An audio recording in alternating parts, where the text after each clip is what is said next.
Hey Vikings, this is our first episode of VTV in the COVID era. Yep, it's good to be back and in person. In today's episode, we learn about Falconry from a Rowley local. We see what sportsmanship looks like, and we cook up some tasty treats that you can copy at home. But up first, our VTV crew has been busy this year broadcasting Triton athletic events so fans can follow their teams from home. Those broadcasts take a lot of work, and Ben Janvrin gives us a behind-the-scenes look into how they happen. This year, live productions have looked drastically different than years past. Instead of rallying behind our bikes in person, we've been forced to do that from a distance. However, thanks to the Triton VTV crew, live productions have been able to take place and students have been able to attend those events virtually. So what's an average process you go through to set up these broadcasts?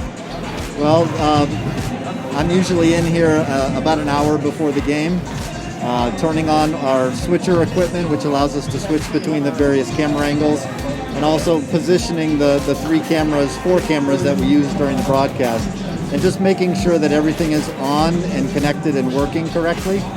So about an hour before the game, I'm in here doing that. And then our crew typically arrives a half hour before the game. They get their assignments, they check their intercoms, they practice a little bit with their cameras, and then we're ready for the game. So right now I'm top of the gym, and this is where all the stuff happens. So this is where the switching happens, this is where the commentators commentate, and where our main broadcast camera is. So let's take a closer look at the system. So this is the system right here. Right now there's no cameras live, but usually there'd be a camera right here. This is your preview, and this is your program, and this is just stuff that helps you switch between the games and helps you switch between angles quicker. So yeah, this is where all the switching happens and where the score happens. So this is really the heart and soul of the broadcast for sure. This is what makes it run and keeps everything going. And this is where the person who's running the broadcast will sit, and they will run the broadcast from here, make calls and stuff, and just run everything from here. So right here, this is where the commentators commentate. So you have a notepad in front of you. So say you want to write down the crew, write down the starting lineups, and then just write down any notes throughout the game you see. And they put these headsets on. When they're on, you can hear yourself, and they just call the game from here, look around. It's pretty easy to see from up here, so they get a really good view of the game, so they can make good calls to the broadcast, and just adds an extra depth to the broadcast, so we can get live reactions too, instead of just watching a game back and forth. So definitely thankful for them. So what drew you into commentating Triton sports? So my oldest son commentated, and then when my middle son was a senior, there was no one doing the games, and that's the only reason I got up here. I'm like, well, hell, I want to see them. I want to hear the games. I want to see the games. I want to be part of it. So plus I'd coached a bunch of the kids that were on the team. I just wanted to be here. I wanted to be here in the gym, and then that led to going to be outside on the field, and the soccer field, and the football field, and the softball field. So yeah, I can't help it. Right here is the main game camera. So this is probably the most important camera out of all of them because it's the one that's following the game. And there's two side cameras that are switched to once in a while, but those cameras are primarily for when the ball comes outside or just special circumstances throughout the game. This camera right here is very important to follow the game and just keep up with the gameplay, so you always have that camera to fall back on during the live broadcast. For these productions, it is all created by VTV crew members. They may be running the camera, commentating, and in years past have also switched the game. So what different jobs have you done over the years for the Triton broadcast? I've done like the score change and the view change, and then I've just filmed.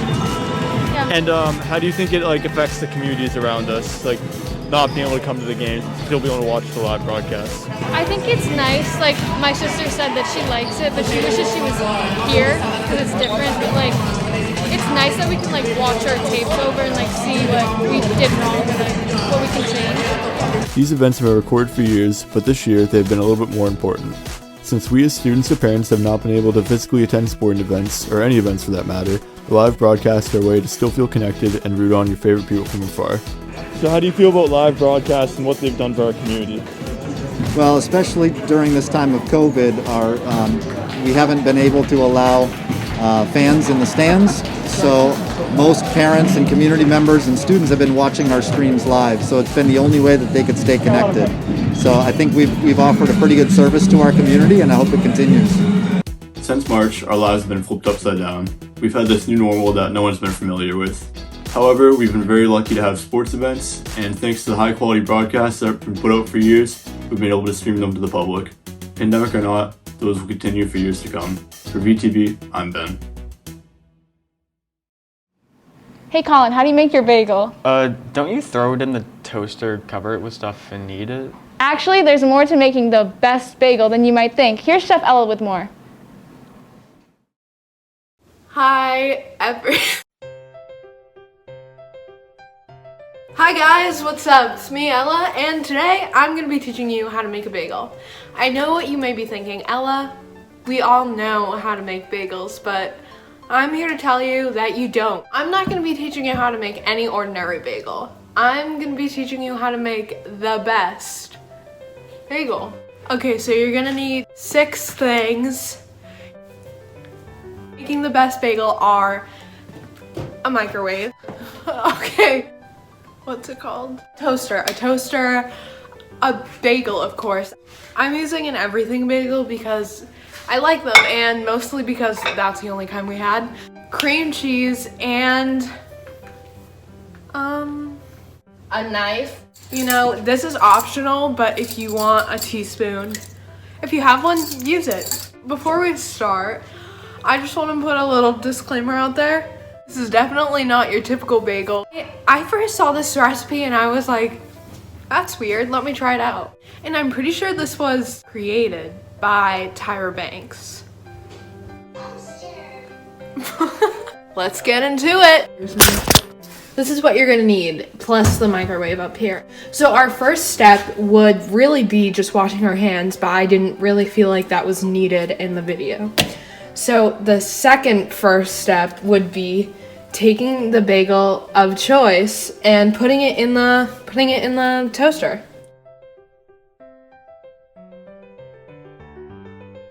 Now that our bagel is ready, we're gonna scoop out the insides. I'm gonna take half a teaspoon and scoop it out. Usually I would use my hands, but I decided let's not make it gross. We're just gonna scoop out like this the bagel. Make sure like the walls are intact or we're gonna have an issue. Half my videos don't even make it to the Instagram. And this is gonna be embarrassing if it doesn't. It's so much faster to use your hands. Now that we have completed scooping the inside of the bagel out, we are just gonna dispose of like, the bread. I don't know how to describe it. Now we have like this really nice wall of bagel. I'm gonna take the cream cheese and fill it up with the bagel. I like are you taking videos of this? That's so weird. There's probably, I'm not filming this. I'll show you when it's done. That's just creeping me out. Okay, after your bagel looks something like this, you're gonna put it, this is a weird part, everyone. We all knew this was coming up. We're gonna put it in the microwave. We're gonna put it in for 15 seconds and just watch the chemical changes or physical changes. I forget. So now that your bagel has been in the microwave for 15 seconds, you're ready. You're ready to eat it. You're ready to try it. And I just encourage you, try this once. You know what? I tried it and I really liked it, and I haven't made a regular bagel since then. Thank you so much, Tyra. Tyrone! No! Tyrone! I'm Ella from VTV, and you just learned how to make the best bagel. So try it. Don't. I can't control what you do. Thanks for watching. Yummy. But who the makes a bagel with a mold in it? Moving on, Rowley is a sleepy little town without a lot going on in it, so you might be surprised to hear there's a Rowley resident who trains falcons in his free time. It's true, and Sophia Latham had a chance to meet the falcon up close and personal. Check it out. When one says red-tailed hawk, you might think of a majestic bird, huge and flying high above the treetops. But for Jim, he thinks of his hunting partner, Circe. Jim has been doing falconry for the past 10 years. But Jim has had an interest in birds his entire life. I was just always intrigued by them. When he was a teenager, his grandmother worked for Fish and Wildlife, banding birds. So after school, I used to go to her house and She'd put up mist nets and traps and capture birds. He works with his young red-tailed hawk, Circe. Circe is a demigod in Greek history, a very brave demigod. It's the demigod that gave Prometheus the gift of fire. Even though many people love Circe, she's not for everyone. I asked Regan how she felt about Jim's falconry. I don't like the hawk. It's loud. It's not my favorite thing in the world, but I think it's fun to see Jim get excited about the bird and his hawking and everything that he has to do with it. It's a really cool hobby that he has. You learn to think like your bird. I can pretty much tell you she'll probably go into those branches up there.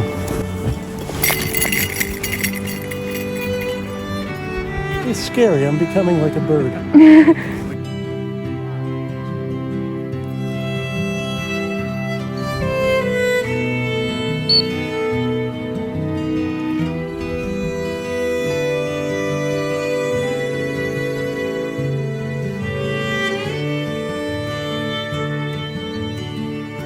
It's very important to Jim that Circe is always in good health. He takes care of her feathers. The hole there, right here. She lost this feather, and I had to splice a new one. Take the broken one, splice it with a piece of aluminum rod, and glue it into the base of the broken shaft. That's called imping.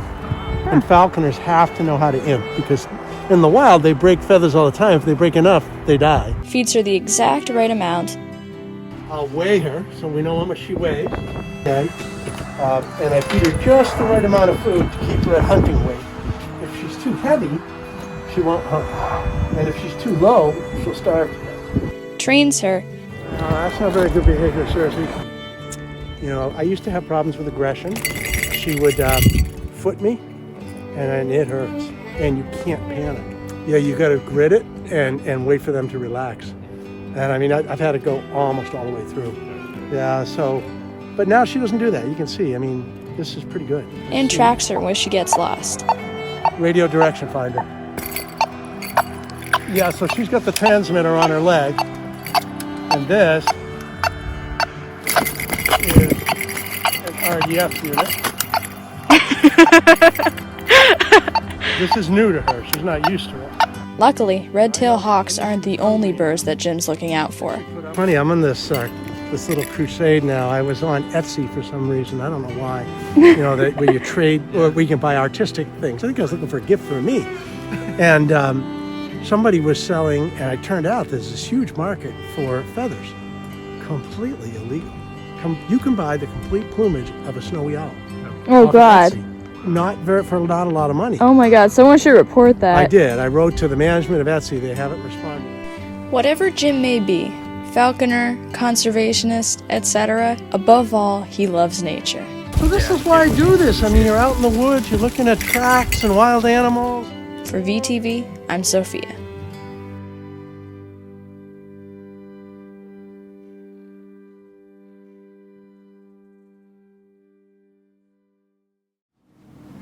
Whatever that falcon was chewing on made me hungry. Well, you're in luck. In our next segment, Izzy cooks up a classic Italian dish called penne alla vodka. Vodka? We can't show that on TV, can we? Sure we can. Here it goes. Hi guys! So today I'm gonna teach you how to make it seem like you can cook when you can't actually cook. This recipe is inspired by the one, the only, Gigi Hadid. She has this spicy penne alla vodka recipe, which sounds a lot more fancy than it is. So, let's go. For this recipe, you're gonna need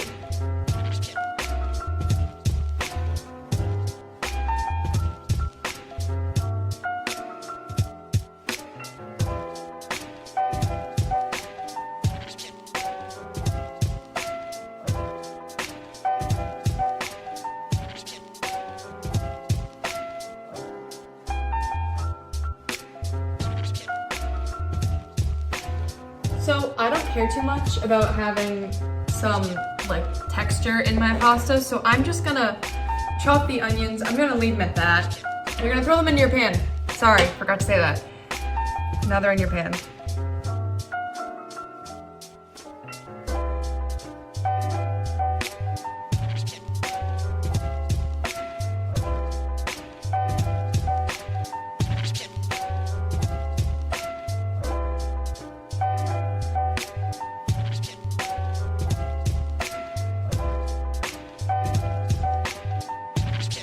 So once you're here, you can kind of eyeball it and kind of like tell what you need to add more of. I think I'm honestly all set. I'm just gonna keep stirring for a little bit and I'm gonna start my pasta. So now that your sauce is all set for now, we're gonna bring it down. If there's a simmer setting, you can put it right down to there. Just keep it on the heat, but don't have it cook, you know? You're going to salt your pasta water, everybody. That is the most crucial thing ever. Whenever I see someone make pasta without salting their water, I want to punch them in the face. So you're salting your water, you're bringing it to a boil, then you're putting in your pasta, okay? Got it?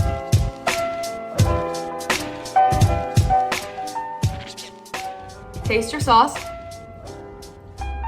I'm making this for just me, so it's okay.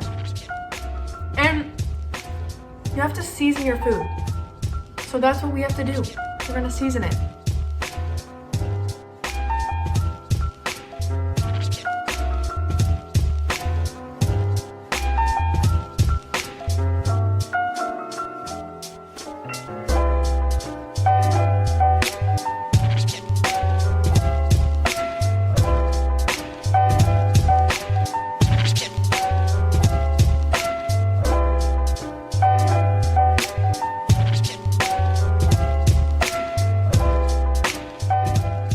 Pasta's almost done. So what I'm gonna do is take my ladle, grab a little bit of pasta water, and throw it right into your sauce.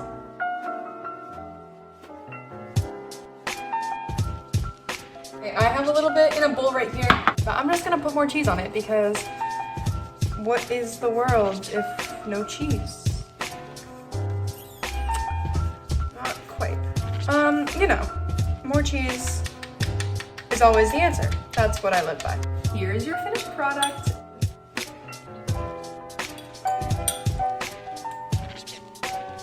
Yeah. Peace out. For Triton VTV, I'm Izzy. Basketball season is over now, but near the end of it, 2 Triton players made a big impact on the Cape Ann League with a simple act of kindness. That simple act had a far-reaching effect and will always be an example of what sportsmanship should look like on the court. A few weeks ago, the Triton boys varsity basketball team faced off against Linfield. While it was an exciting game, the score wasn't necessarily what people liked. The kind acts of good sportsmanship by Ty Schultz and Kyle O'Doy did not go unnoticed. Here's the clip of what happened, courtesy of the Triton VTV YouTube channel. Having a game. Oh, that kid's hurt. Oh. Yeah. Not sure whether it's his knee or his ankle. Getting some help from the Triton players now. That's not good. That's not good at all. Did you see whether it was a knee or his ankle? It's hard to tell when he first. I gotta tell you, I've watched 100,000 basketball games in my life. I've very rarely seen the opposing team be the first people there to help him off the floor. That was fantastic. Number 22 on the Linfield Pioneers falls near the three-point line. Schultz sees this and is soon joined by Kyle O'Doy to help him off the court. While there weren't any fans there, the commentators' reactions were overwhelmingly positive, saying that the act of kindness was fantastic. The video that was posted to the Triton VTV Twitter got 25,000 views, 250 likes, and 50 retweets. Also, news stations such as Boston 25 have reached out. Max Cerullo, sports editor of the Newburyport Daily Mail, wrote a Twitter post about Schultz, O'Doy, and the team. He says, "A small moment in last week's Triton vs. Linfield boys basketball game has made a big impression online, as Triton's Kyle O'Doy and Ty Schultz's spontaneous act of good sportsmanship with an injured Linfield player has gone viral over the past few days." I was also able to interview Coach Schreiner to find out what he thought on what happened. I think that it was unique because it doesn't happen that often where people help a kid on another team, but it doesn't surprise me that Ty or Kyle would do that because they're just selfless people. They care about other people, and they could see that the kid was hurt. So the content of their character, I wasn't surprised that either one of them did that. They saw the kid that was hurt, and they helped him. Like, that's the kind of people that they are. Mr. Lathrop, since you record the basketball games, you've seen a lot of injuries. How often do scenarios like this happen, and what impact do they really have? Well, I see injuries a lot on the court. But most of the time when a player goes down, his teammates will go and pick him up and bring him to the bench. So that would be the normal way that things happen. In this particular scenario, the Triton players, the opposing team, were closest to the kid that went down, and they went and offered help. And I guess that's what made this particular scenario different from the rest of them. Not only did this look good for Schultz and O'Doy, it looks good for the Triton community as a whole. The Triton boys basketball team was given the Sportsmanship Award by the MIAA for this act and many others. Some athletes wouldn't even think of helping the opposing team up, but for others, it's just a normal routine. I mean, when I saw him go down, I could tell he was hurt right away, and I knew he was a good kid. I've been joking with him earlier in the game. So when he went down, I tried to call timeout, and I just thought it would be the best thing to do. There's no one else around him, so I helped pick him up, bring him over the sideline. If I got hurt and somebody from the other team helped me up, that would show great sportsmanship from them because it shows that even though we're playing against each other, they can still put that aside and help me off the court. While I don't play basketball, I do play other sports, and whenever I see someone be the first person to take a knee or be the first person to ask if someone's okay, it acts like a chain reaction throughout the team and the other team, and I feel like for the rest of the game, that person just, by their teammates and by the other team, by the other coaches, they just get a good vibe. Having good sportsmanship doesn't always mean helping someone when they're hurt physically. It sometimes just means saying, hey, you got it, or it's all right, next play. Like, it just lifting people up mentally as well. Having good sportsmanship is so important. It really just brings the team up, and it honestly makes everyone feel good. The moral of a story is that good sportsmanship doesn't only affect you, it affects the people around you and the people that are watching. The Small Act of Kindness by Ty Schultz and Kyle O'Doy showed great sportsmanship. So, whenever you're on the court, on the field, on the ice, wherever, be sure to show good sportsmanship. You never know who's watching. For Triton VTV, I'm Izzy. Thanks for watching our first episode of VTV this year. We hope you enjoyed it. Make sure to tune in next time. Peace out. Oh wait, I need to get my giggles out. In 3, 2. Wait, my mask. Okay. You. We see what sportsmanship looks like, and we come up and and we cook up some tasty treats that you can copy at home. Am I going? Oh, maybe I should be a broadcaster. But up first, our VTV crew has been busy this year broadcasting Triton Athletics events. Oh my god, I always forget events is there. You need to dumb it down for me a little bit, Lathrop. Robert Wesley Lathrop. It doesn't roll off the tongue. You have to like force it out. Hey Colin, how do you make your bagel? Why do you say it that way? How do you make your bagel? That's how it's written. Wait, how do I say, hey Colin, how do you make your bagel? Just like No! How do you make your bagel? Maggie, how do you make your bagel? that? I don't eat bagels. You're the type I wanna marry. You keep it merry. I put the ring on when you're ready. We play our fantasies out of real life games. No Final Fantasy can we end these games. 3. You forced that on me. 2. Captivity. You can't say captivity before I do my line. You can't do that. Why didn't you have me do this last year? Is it because I never did my work? Basketball season is over now. But what? Yay, and cut.